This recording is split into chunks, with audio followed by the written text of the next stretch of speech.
Hello Nathan.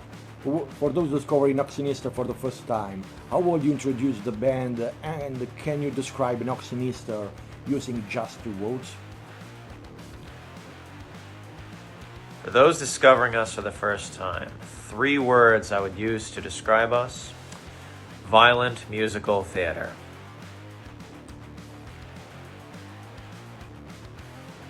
Your new single, Tell Me Father, combines extreme metal energy with a deeply personal and confrontational story. What inspired the song and what message do you want listeners to take from it?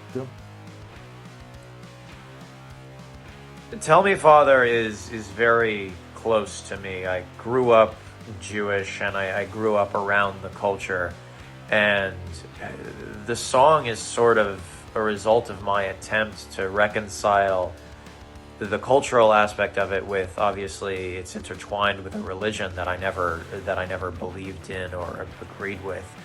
So as I got older, I tried interfacing with the culture and I tried interacting with it, but I just sort of started to see the strings of monotheistic structures and theocratic institutions, and I saw those institutions brainwash people and control them, and I saw these holy men, these figures, these people who were in power and exerted a kind of control over the communities, take young people and, turn them into mouthpieces for a theocratic dogma. So I went to Israel coincidentally for a wedding, and I saw all of this even closer, and it made me angrier, and I felt the need to write this song.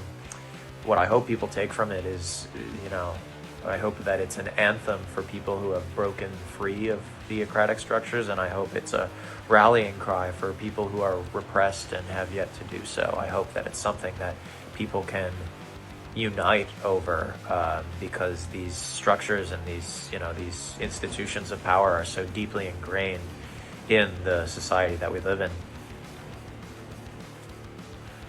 Nox Sinister blends thrash, progressive power and death metal while creating a theatrical live show.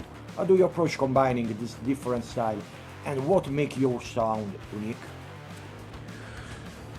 With the way we sort of combine our different styles, I know that there's a lot of genre mixing in our particular blend of metal. It's not necessarily something that's even intentional. I think we don't really set out to do anything, or we don't approach it a certain way. It just comes down to the fact that we all have our similar influences and we all have our different influences, and what I think makes it special is that we all come in with what we like and we all inject it into the music, and I think that's what ends up making it unique. And also I would say the creative direction that we tend to have going into the songwriting process, knowing that what we want to do is tell high concept stories in a high concept musical fashion, whether that's on stage or in the recordings. I think going in knowing that we want to be grandiose storytellers with the way that we all write different musically, it all comes together very nicely. The band has grown since its formation, with the lineup changes and the release of your debut album Night Terrors in 2023. What can you tell us about the direction of Nox Sinister now and how those Tell Me Father reflects the band's current vision?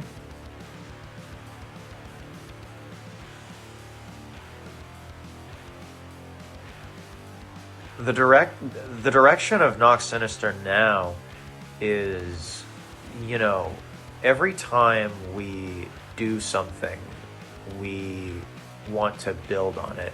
So whereas Night Terrors I kind of like to describe as sort of a pulp fantasy magazine, or a heavy metal magazine, where there were all these sort of stories of medieval fantasy and horror, and they were kind of layered in there with intersecting themes. With Tell Me Father, it sort of presented the template for the next record, which is going into the songwriting process with this idea of heathenry, with this idea of carnal humanism and godlessness, and breaking the mold of theocratic institutions that we live in, that's our society is sort of entrenched in. The direction of Nox Sinister is now, as it always has been and always will be, which is just to tell bigger stories, to create a more grandiose and more spectacular show, to be the biggest that we can be, and to use our art to get even, crazier ideas. With the single out and your growing presence in the Los Angeles metal scene, what are Nox Sinister main goals for the near future? Our goals in the future are simply just to keep going, to get bigger, to be as big as we can be, to reach more people. Honestly, the reason that we want to keep growing as a band, the reason that we want to keep doing this and make it as big as we possibly can, is because we love playing. We love the thrill of the live show, and we want to build the live show to as, gargantuan as it can be. It really all comes down to the fact that we love this art so much, and we want to keep building and growing and, become a force in the metal community. We want to see that kind of cult, that kind of unity around us, and we want to sort of spread our message of, individualism and strength of character, and this, the reason that we do these marking ceremonies, the reason that we do these ritualistic practices at our live shows, is we want to build a mystique, we want to build a character, and we want to invite the audience to be a part of that with us. We want to create something immersive when it comes to being a fan of us. We want you to feel like you're a part of something. That's why we call our fans the Sinister Army. That's why we mark them. That's why we have really clear iconography. We want it to feel unilateral, and we want it to feel iconic enough for people to feel like they can be a part of something and feel empowered by being a part of something.